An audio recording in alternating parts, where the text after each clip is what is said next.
Shalom, shalom, my Israelite brothers and sisters, those that near, those that's far off.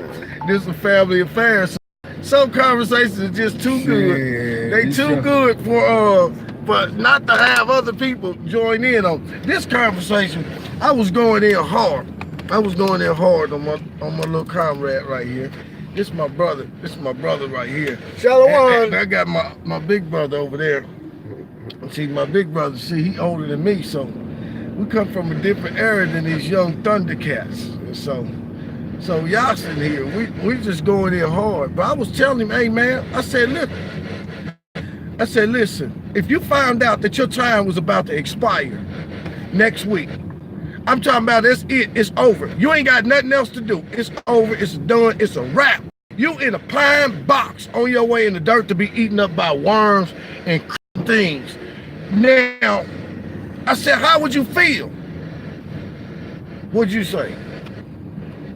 I would feel. No. You didn't say what you felt like. I said though. I would feel messed up. No, you didn't say that at first. Because when I first asked you how you feel, you said I would just try to make the best of the time I got. My first answer, but then I said, how you? No, I didn't ask you what you would do. You said how would you feel? Yeah, how would you feel? That's a question that we're gonna ask some of. That's a question we're gonna ask some of our other younger brothers and sisters.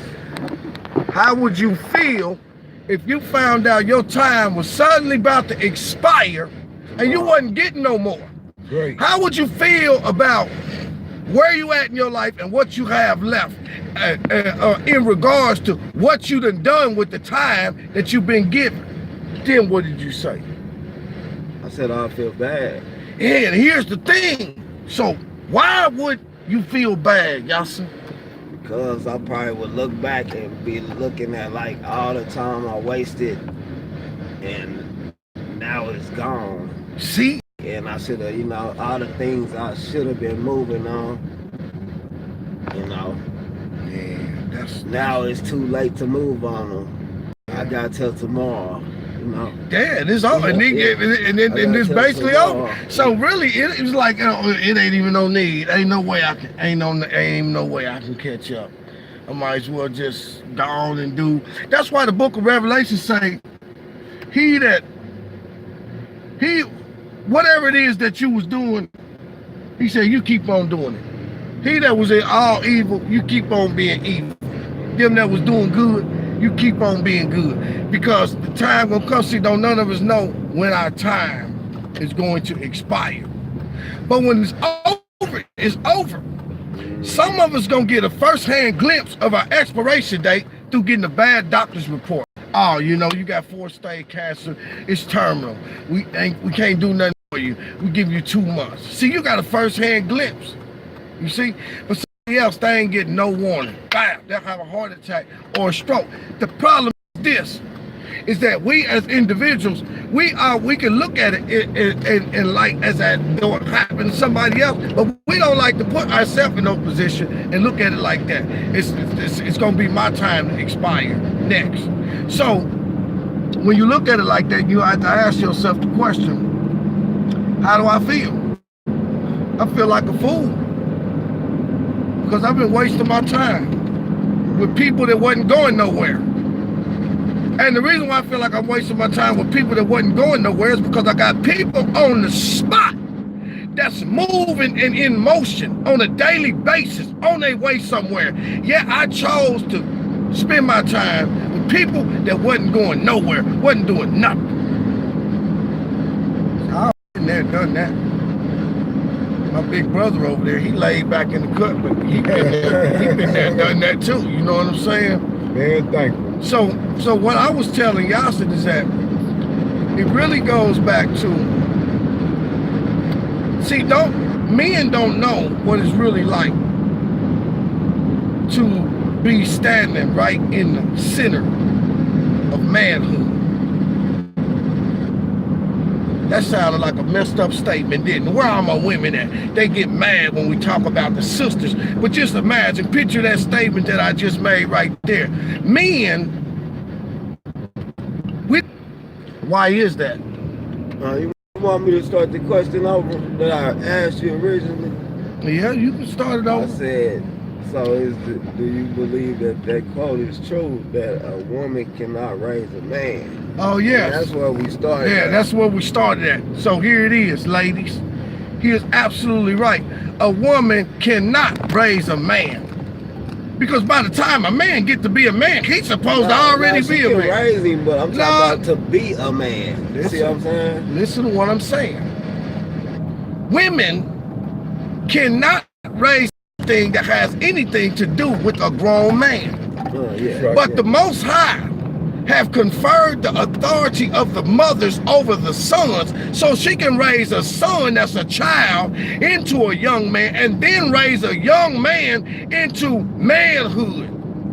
But once he becomes a man, ain't nothing you can do for him. I wanted to use another word, but it ain't nothing you can do for that joker. Ain't nothing that no woman can teach him. He's grown already, because why? He's supposed to already be to learn as a young boy and as a young man from his mother what manhood is supposed to be about. But now here's the issue. Is that what happened with the majority of us? You see, because the mothers can't raise they can't confer the authority over the sons and raise a son into a young man, and then transfer their young man into being a man, and be disconnected from the instruction of the father. Hear the instruction of the father, and obey and forsake not the law of thy mother. See, the father is what gives the woman instruction, and the instruction that woman hands down to the son becomes law to him. It's a law, it's a forbidden law that comes out of her mouth that he bet not transgress. Because if he transgress his mother's law, then guess what the mother gonna do? Just guess. If the mother tell you something, and the father said, look, I want them kids to do this, that, and the mother the father can just tell the mother that he wants certain things done. Yeah. And she gonna tell the kids, she designate them, which ones okay, her word becomes law. Yeah. What do you think gonna happen if those children transgress her law? They're gonna get their butt towed up. You see? You see? Because this is how the Most High set it up. Hearken to the instruction of the father, and forsake not the law of thy mother. Because the law of the authority of the mother have been conferred over the sons. Ain't no authority. Don't no woman have no authority to confer over no grown man. If she want to teach something, let her teach the ones that the Most High told her to teach. One of the reasons why the men are in the condition that they in is because while the authority of the mother should be being conferred over the sons, and the sons should be being translated from boys into young men, and from young men into grown men and ready for husbandry, you know what? Mama ain't got time for that. She got to be in the club. Her weave got to be fresh. Her nails got to be tight. Her eyelashes got to be 2 inches. She got to have on the nicest rags. And so only thing she looking for is what somebody gonna do for her. Meanwhile, that son, he don't get the thing that he need. You know why? Because the mama is detached from the instruction of the father. Just because there's no man there don't mean that the instruction of the father is not there. There were many women that didn't have no men, but cling to the instruction of the father, which came from the Holy Scripture. And they were able to give their sons something that would translate them from boys into young men, and then from young men they grew up into men of character because of the authority that the Most High had given the mother. You see? Teach y'all. And many of us don't want to identify with the fact that we are emotional like our mothers, because there was no instruction of the Father there for us.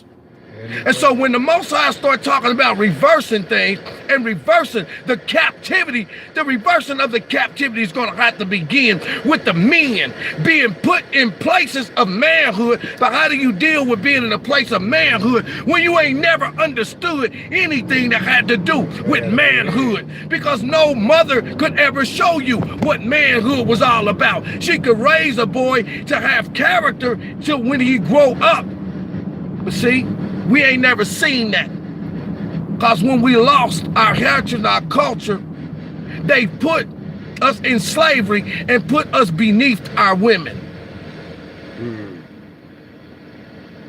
And so the women were forced to train and raise their daughters because their daughters could survive. Nobody was going to kill our women.